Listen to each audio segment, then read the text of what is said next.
Estamos de regreso en esta mañana, ya prestos a analizar el discurso presentado ayer en el marco de la Asamblea número 76 de la Organización de las Naciones Unidas por nuestro jefe de Estado, Luis Abinader. Para lo propio, tenemos la visita del vicecanciller Yaxel Román, pero además de nuestra analista económico Clara González. Muy buenos días para ambos. Gracias por acompañarnos. Bienvenidos. En el caso de Yaxel, pues bienvenido al programa. En el caso de Clara, pues qué bueno que regresas a tu casa, ¿no? Porque ya eres parte de la casa. Así es. Empecemos a hablar precisamente, bueno, a modo de resumen, fueron 14 minutos que al entendido de la población, por si se quiere, el feedback que se ha sentido, no tuvo desperdicios.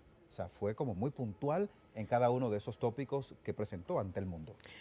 Ciertamente un discurso corto de 14 minutos, pero un discurso enfático, donde se abordaron 3 puntos generales, digamos 3 ejes temáticos que eligió el presidente para presentarlo ante la Asamblea. En más de un momento llamó la atención del presidente de la Asamblea, el señor Guterres.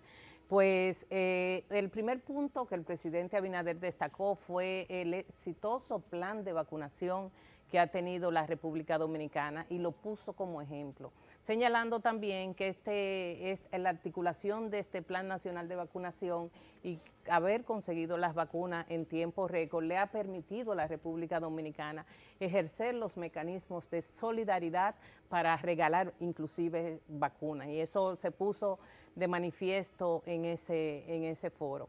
En segundo lugar, el tema económico, que lo abordaré con más detalle, sobre las facilidades de giro del Fondo Monetario Internacional, que ya lo vimos en un corte, y el tema de Haití, que yo creo que con mayor propiedad lo puede abordar Yaxel, que es un tema que tiene que ver con las relaciones bilaterales y la comunidad internacional y el rol que debe jugar la comunidad internacional con el tema haitiano. Pues en lo que tiene que ver con la parte económica, el presidente Abinader dio un paso adelante y tomó la antorcha del tema que más acosa, por decirlo de alguna forma, a las economías de Latinoamérica, a las economías del mundo luego de la pandemia o en la crisis provocada por la pandemia, que es el peso de la deuda. En ese sentido, llamó a la comunidad, a los países industrializados, la comunidad de países de renta alta, a que ejercieran, ¿verdad?, mecanismos de solidaridad para poder transferir parte de los derechos especiales de giro, que no es más que un certificado que emite el Fondo Monetario Internacional a sus países miembros y que le corresponde conforme, de forma alícuota, conforme al tamaño de su economía. Es decir, una economía de renta media con un Producto Interno Bruto medio, esa es la cantidad de derechos especiales de giro, pero una economía desarrollada con un Producto Interno fuerte, alto, le corresponde más. Entonces el presidente tuvo a bien tomar esa antorcha en representación, entiendo yo, de todas las economías de renta media como la nuestra, que han tenido dificultades importantes de déficit fiscales provocados por la pérdida de empleo, por la pérdida de ingresos. Un momento muy relevante, conforme a nuestro parecer, fue cuando también llamó a los organismos crediticios, a los organismos crediticios en sentido general, y yo le añado al Fondo Monetario Internacional, a las entidades multilaterales que prestan, a tener, digamos, la posibilidad de otorgar a los países facilidades de crédito cuyo costo sea bajo o cero. Entonces, ¿qué se traduce eso? El costo de cualquier crédito es el interés. O sea, que lo que hizo el presidente es sugerir que las transferencias a través de crédito deberían ser a tasa cero. O sea, a tasa cero, y lo dijo expresamente el presidente de la República sobre el tema del cambio climático, que fue uno de los aspectos más destacados durante todo el proceso previo a la Asamblea General. Mesas de cambio climático, mesas de igualdad, mesas de intercambio, ¿verdad?, en todo lo que tiene que ver con el esquema de las Naciones Unidas. El presidente abordó esto, digamos, con una gran responsabilidad, sobre la responsabilidad que tienen los países industrializados, que son los mayores emisores de gases de efecto invernadero, hacia los países que menos tienen. Es decir, después del protocolo de Kioto y acuerdos que se han dado en base a la cumbre del clima, los países industrializados han firmado compromisos de mitigar el efecto digamos, sobre el CO2 sobre el clima a través de transferencias monetarias para que en los países que menos emisiones tenemos, esas transferencias monetarias sirvan para, digamos, reforzar o ayudar a la reforestación en caso que fuera la depredación y misericordia de selvas y bosques, que a través de esta transferencia mejorar el ecosistema. Pues esa responsabilidad fue puesta de manifiesto pidiéndole a estos países que son compromisarios de acuerdos que transfieran, porque no lo necesitan, a los que más necesitan esas transferencias por concepto de emisión de gases de efecto invernadero, que son los países industrializados. Esto hay muchísimos mecanismos, como un mecanismo son los bonos de carbono, los bonos verdes y demás.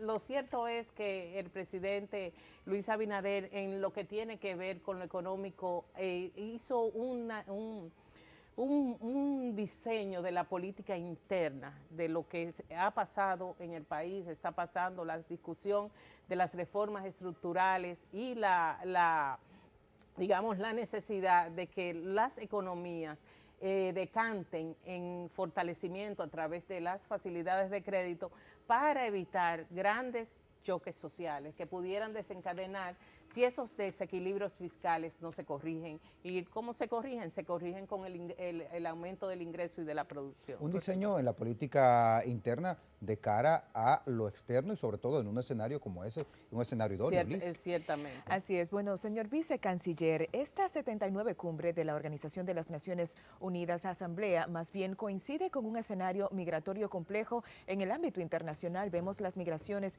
de nacionales de distintos países, específicamente o en mayor proporción de haitianos, desde la frontera México-Estados Unidos. Vimos ayer la demanda señalada por nuestro jefe de Estado, Luis Abinader, de que no es una problemática exclusiva de la República Dominicana, como ya hemos visto y como bien señaló, como ya han podido presenciar otros presidentes del mundo. ¿Qué opinión le merece lo pronunciado por el presidente Abinader al respecto? Bueno, más que opinión, tomando en cuenta que estoy aquí como funcionario del gobierno y representante del mismo Ministerio de Relaciones Exteriores, se trata del endoso total a lo que expresó el primer mandatario de la nación, que es algo que definitivamente vale la pena aprovechar a través de los espacios multilaterales, como lo es la Asamblea General de las Naciones Unidas, como lo fue también la Cumbre Iberoamericana, donde participó el señor presidente de la República, donde asumimos la presencia pro tempore. La próxima Cumbre Iberoamericana será en Santo Domingo, así que aprovechar lo que son estos espacios para compartir la visión de nuestro país en torno a problemáticas que nos afectan de manera muy directa y que lamentablemente en otras ocasiones no han sido atendidas como debieran hasta que no es ya muy tarde. Es preciso, porque eso permite que otras naciones con intereses sobre lo que pudiera ocurrir en Iberoamérica, sobre lo que pudiera ocurrir en el hemisferio occidental, entiendan que efectivamente hay problemas mayúsculos en esta parte del mundo. Hemos visto, por ejemplo, el deterioro democrático en varias naciones, hemos visto el auge de la criminalidad en varias naciones, hemos visto caravanas migrantes, hemos visto, por ejemplo, menores no acompañados, hemos visto pandillas. Sin embargo, en ocasiones se pierde de vista lo que sucede del otro lado de la isla hasta que entonces ya se llega a una situación tan caótica que no queda mucho por hacer. Entendemos que hay bastante por hacer en este momento, pero cada día que pasa termina siendo un día perdido si la comunidad internacional, obviamente encabezada por nuestro socio preferente, que es Estados Unidos, pero con participación también de países como lo son los integrantes de la Unión Europea, países también de gran peso en lo que sucede en Haití por su, vamos a decir, influencia cultural, influencia económica, influencia política, influencia desde el punto de vista también de los intercambios que sostienen en materia migratoria, como es el caso de Canadá, tienen que actuar. Obviamente, bien lo mencionó el presidente, si Haití celebrase elecciones en un contexto como este, dominado por las pandillas que se han confederado, incluso lanzando lo que es el G9 en Puerto Príncipe, entonces no sería un resultado que avance en torno a la agenda de la institucionalidad. Y es por eso que República Dominicana endosa que se llegue a un gran acuerdo en Haití, pero también que se llegue a lo que son medidas para pacificar a Haití, porque si el día de mañana se hiciesen elecciones en Haití, en este contexto, tendríamos que ver el hecho de que al ser controlados varios segmentos del territorio en esa nación por las pandillas, entonces, ¿quiénes elegirían a los parlamentarios? Eso es preocupante, eso es escandaloso, y es por eso que entendemos que lo urgente es pacificar Haití, pero lo importante son las reformas institucionales, lo importante es una estabilidad política en Haití y lo importante son estas bases que son las únicas que permiten un desarrollo que contribuiría con una región más en paz. Señor Canciller, me disculpe en este sentido, porque es preciso que puntualicemos acerca de este aspecto que acaba de señalar, pacificar Haití, y lo hacemos en un orden de que tenemos también que señalar que ya hay calendario electoral en Haití, que se están agendando próximas elecciones. Necesitamos una nueva fuerza de tarea conjunta como la diseñada después del terremoto en Haití para poder intervenir en esta nación como organismos y como países. El presidente fue explícito cuando habló de que no hay contexto actual que permita unas elecciones mínimamente creíbles y mínimamente transparentes o que mínimamente contribuyan con lo que es el desarrollo institucional de Haití. Favorecemos la intervención internacional a Haití en este momento. Estados Unidos ha dicho que fuera de la ayuda que piensa proporcionar, no piensa enviar militares nuevamente por lo pronto. República Dominicana, a través de sus declaraciones a nivel internacional, como lo fue tan recientemente en una reunión del Consejo de Seguridad de las Naciones Unidas, la cual criticamos por el hecho de que se celebró a puerta cerrada y que no hubo participación en lo que llaman la Fórmula ARRE, que es cuando países que no integran el Consejo de Seguridad de las Naciones Unidas pueden participar, pueden emitir sus declaraciones, aunque no tengan voto. Pero en una rueda de prensa en las afueras del Consejo de Seguridad, nuestro país, nuestro gobierno, nuestra representación en las Naciones Unidas fue muy clara cuando dijo que es importante el, vamos a decir, acompañar ese proceso de pacificación que ya ha sido solicitado por el mismo gobierno haitiano. Hay una misiva del entonces canciller, primer ministro interino, Claude Joseph, pidiendo lo mismo. República Dominicana en otras ocasiones también lo ha apoyado, sin embargo, estamos claros de que esto debe ser siempre en acuerdo con las autoridades haitianas, esto debe ser siempre en consenso con la población haitiana y esto debe ser siempre parte de un proceso de diálogo, que es lo que nosotros hemos reiterado. Y me disculpa nuevamente en este sentido porque hay que precisar que parte de las autoridades actuales de la República de Haití se les vincula con el asesinato del expresidente haitiano Jovenel Moïse. En ese sentido, ¿qué se recomienda? Primero, agotar el proceso de investigación hasta determinar los presuntos responsables o desde ya como gobierno de la República Dominicana y otras naciones del mundo colaborar para que se presten a elecciones, pese a que las figuras principales de esa nación posiblemente estén involucradas en el magnicidio. Bueno, República Dominicana no es quien lleva a cabo la investigación. República Dominicana no es quien va a determinar quién estuvo detrás de ese condenable, abominable magnicidio que se llevó a una persona en su propio hogar frente a su esposa. Nosotros no somos quienes lo vamos a determinar. Nosotros sí hablamos de lo que podemos influir. Nosotros sí hablamos de los espacios en los que podemos incidir clara, directa y de forma precisa también. Y por eso hemos hablado de la reforma institucional, por eso hemos hablado de la pacificación, porque también nos afecta a nosotros. Y el mismo presidente de la República lo dijo y lo vieron todos en la audiencia a través de la prensa cuando habló de que si las pandillas cruzasen la frontera hacia República Dominicana serían combatidas por las Fuerzas Armadas. Eso es lo que le interesa a República Dominicana. Bien lo mencionó nuestra economista que aquí nos acompaña, Clara González, y eso era casi que parafraseando la legendaria frase del presidente de la Cámara de Representantes estadounidense, Tip O'Neill, que expresó que toda política es local, all politics is local, y eso incluye la política exterior. Nuestra participación exterior es en base a nuestros intereses, porque por ejemplo en el mismo discurso cuando el presidente habla de las facilidades de crédito para disminuir lo que son los intereses que pagamos los países de ingreso medio, eso es por interés de República Dominicana. Cuando se habla del medio ambiente y la responsabilidad que tienen las economías industrializadas, eso le interesa a República Dominicana porque somos un país bastante vulnerable a los cambios en el medio ambiente, a pesar de que hemos sido uno de los países más aplaudidos a lo largo de nuestra historia por esa protección del medio ambiente.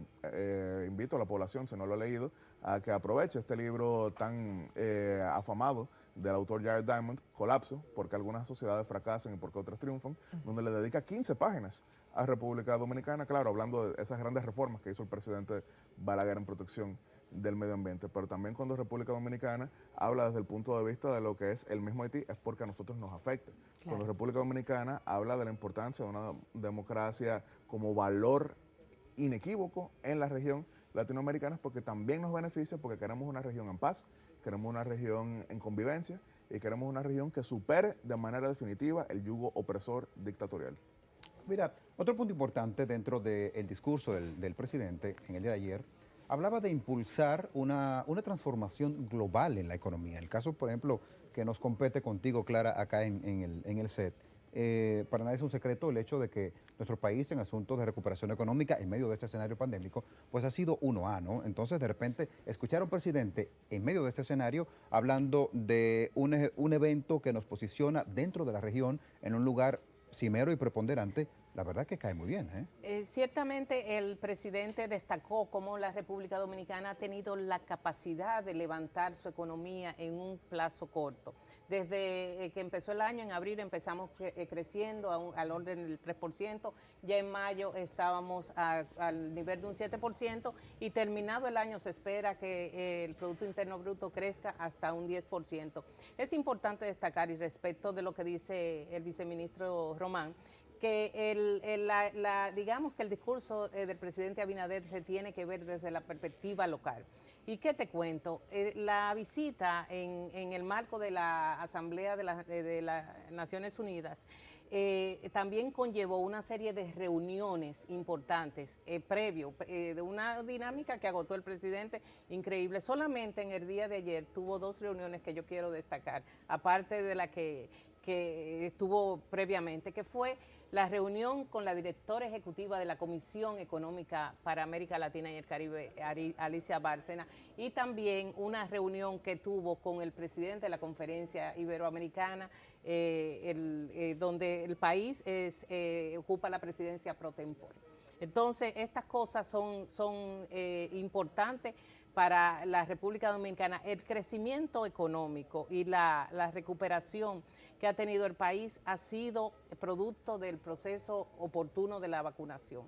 Y también es importante, y en eso ahí lo dejé un poquito para último, señalar que dentro de las reuniones también el presidente, horas antes de ofrecer su discurso ante la Asamblea, se reunió con una serie de fondos de inversión que expresaron su interés de invertir y apoyar a la República Dominicana.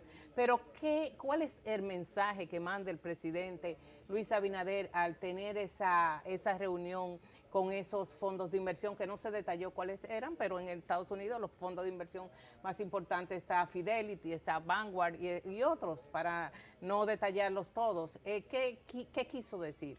En nuestro país se están haciendo las reformas estructurales que son necesarias para mantener nuestra calificación riesgo país. Es una economía segura, existen las condiciones políticas, sociales, de estabilidad empresarial para que ustedes vengan a invertir sin riesgo de perder su capital. O sea, eso más que todo es la lectura que yo le doy a esta reunión del presidente Luis Abinader con los diferentes fondos de inversión. Y segura estoy que esto llevado a cabo, realizadas las reformas estructurales, sobre todo la reforma fiscal, aumentará la inversión extranjera directa para el país, que tanto necesita esos dólares que vengan a sentarse, a sembrarse en la República Dominicana y a crear empleo, a crear un aparato productivo más fuerte conjuntamente con la producción nacional. Me gustaba muchísimo, paso contigo, Lisa, ahora, me gustaba mucho cuando ayer, a la llegada de la embajadora dominicana apostada en Washington, doña Sonia Guzmán, le abordaban los medios, ¿no? Y ella decía, porque le cuestionaban sobre qué iba a pasar, qué iba a acontecer allí dentro, donde muchos medios quizás no tenían ese acceso. Ella decía que los futuros inversionistas estaban enamorados de República Dominicana, que les parecía sumamente interesante, primero, este tipo de tópico que tú señalas, que es el de la recuperación económica, pero a la vez la seguridad en cuanto a la fortaleza jurídica que existe acá para una futura inyección económica. Y eso es bastante bueno. La seguridad jurídica, y yo quiero añadirle y enfatizar en la seguridad social y política que vive la República Dominicana. Si vemos algunas experiencias de países cercanos en Centroamérica, hay pandillas, existen maras que gangas y demás que desarticulan y digamos, decepcionan a la inversión extranjera que pueda orientar su capital hacia esos países. En la República Dominicana existen garantías y el presidente, yo pienso que con esa reunión y su presencia y las reformas institucionales, estructurales, dos en total que se están desarrollando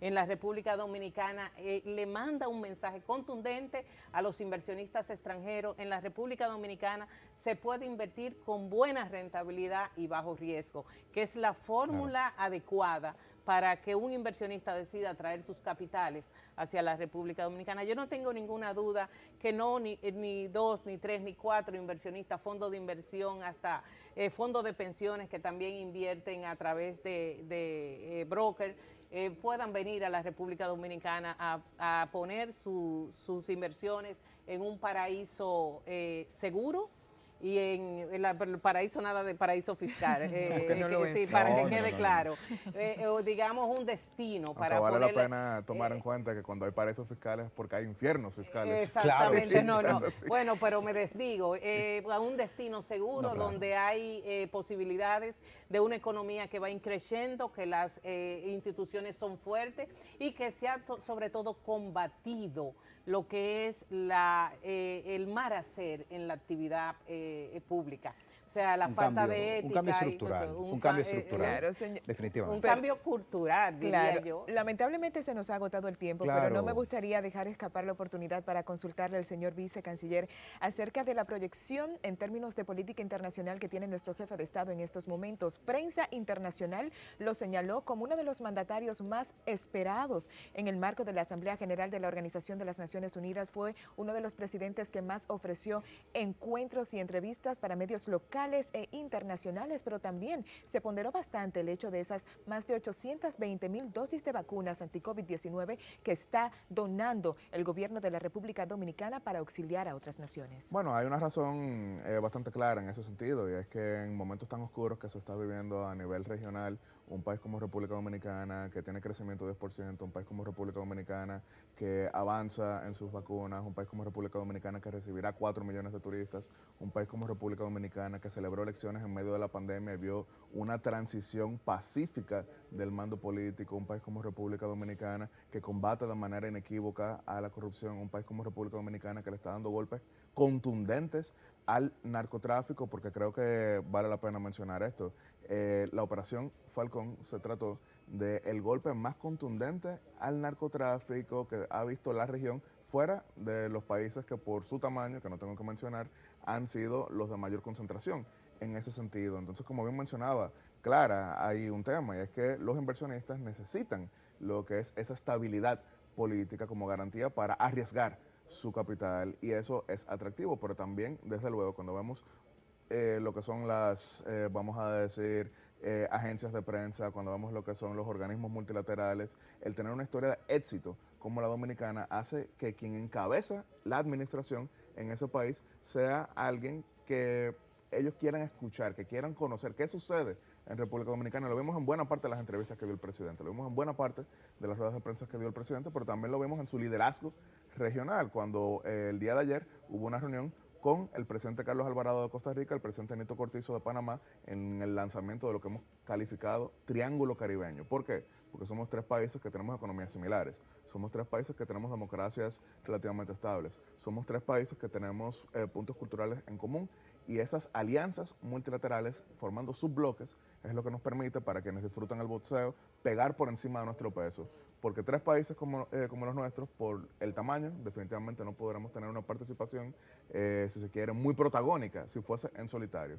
Pero cuando unimos voluntades, cuando unimos lo que es nuestro liderazgo, cuando unimos lo que son nuestras agendas, podemos avanzar. Y yo creo que quedó bastante claro, el presidente Luis Abinader, el mismo liderazgo que está teniendo a nivel interno, se está traduciendo en un liderazgo protagónico a nivel hemisférico, formando las alianzas necesarias para siempre avanzar lo que son los intereses de la República Dominicana. Y paradójicamente es un triángulo, si lo ubicamos de manera geográfica. Efectivamente. Pues agradecemos a Yaxel Román, vicecanciller, y por supuesto a Clara González, economista. En el día de ayer, pues no me perdí las opiniones y sobre todo las declaraciones que emitieron ustedes antes y después del discurso, conjuntamente con pues País Rafaelina y todo un equipo valiosísimo, y la verdad que muy bien. La verdad que les felicito y sobre todo les agradezco en nombre de todo el canal y de todos los televidentes que son cada vez más exigentes en cuanto a la metodología con la que se desarrollan las entrevistas, porque en la medida en que uno da a conocer lo que lleva adentro,